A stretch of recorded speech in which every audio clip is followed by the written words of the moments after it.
Oui, en deux mots, donc en fait moi j'ai eu la chance de parcourir Katmandou, de glander à Katmandou, parce que c'est une ville où on chemine en prenant le temps, les mains dans les poches, au mois d'octobre. J'étais pas du tout là pour ça, hein. Moi j'allais vers le camp de base de l'Everest, etc. C'était une autre histoire. J'y allais pour faire un documentaire là-bas sur les chemins de l'Everest, et puis ça fait que j'ai gagné un petit peu de temps. Et j'ai pu passer une semaine à Katmandou, et j'ai mitraillé à tour de bras. Dans les sites historiques de la vallée de Katmandou, qui sont tous classés au patrimoine mondial de l'UNESCO et qui en fait aujourd'hui sont tous par terre. Et quand on dit par terre, c'est en miettes. Et ça me touche quand j'en parle parce qu'en fait, tous les gens que vous pouvez voir là et qui illuminent ces photos, que j'ai eu plaisir à prendre, parfois avec pudeur, en essayant de me cacher, parfois en demandant, etc. C'était une découverte du Népal, c'était une découverte de cette population. Aller au Népal, on dit que ça laisse pas indemne, c'est peut-être vrai. Alors je ne sais pas identifier pourquoi. La réalité, c'est que je pense que ce premier voyage a ouvert une porte, et que cette porte, elle était à peine entrouverte. Et que maintenant, il y a un besoin presque viscéral d'y retourner, pour faire autre chose.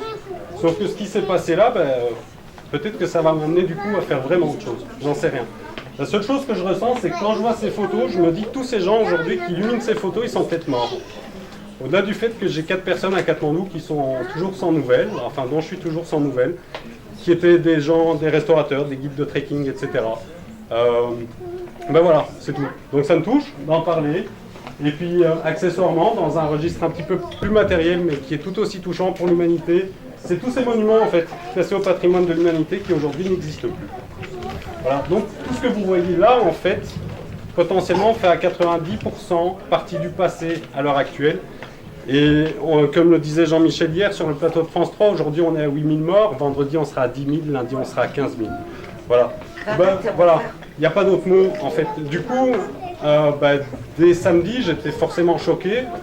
Après, il a fallu le temps de digérer ça. Et puis, dès le dimanche, je me suis dit que ces photos-là, qui tout d'un coup prenaient une valeur bien plus que sentimentale.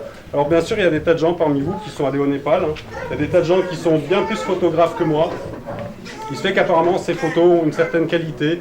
Je me suis dit que c'était dommage qu'elles prennent la poussière dans mon disque dur, alors que cette valeur pouvait être exploitée au profit de ceux qui peut-être aujourd'hui n'en profiteront plus, mais en tout cas de leur famille, du gouvernement népalais, des secours népalais, j'en sais rien. Et du coup, j'ai pris l'initiative tout seul de créer la page Facebook Help Katmandou, que vous avez peut-être vue, pour en tout cas, dans un premier temps, créer une exposition virtuelle. Sur cette page, vous avez la possibilité de commander les photos, de commander votre tirage, qui seront livrés directement chez vous.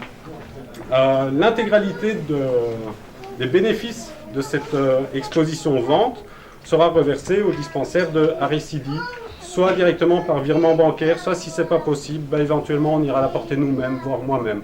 Même si le dispensaire, en fait les gens du dispensaire, je ne les connais pas, c'est parce que j'avais Lionel dans mon réseau, que j'ai cherché via mon réseau virtuel à savoir comment je pouvais me rendre utile.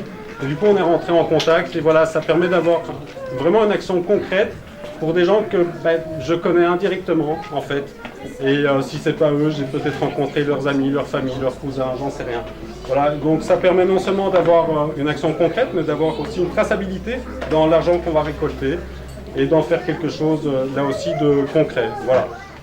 Pour le reste, moi je passe un appel dès maintenant à la ville de Grenoble, à tous les pouvoirs publics, à tous les gestionnaires de salles publiques qui ont la possibilité d'accueillir une exposition, que ce soit de manière itinérante ou de manière sédentaire, pour quelques jours, quelques semaines.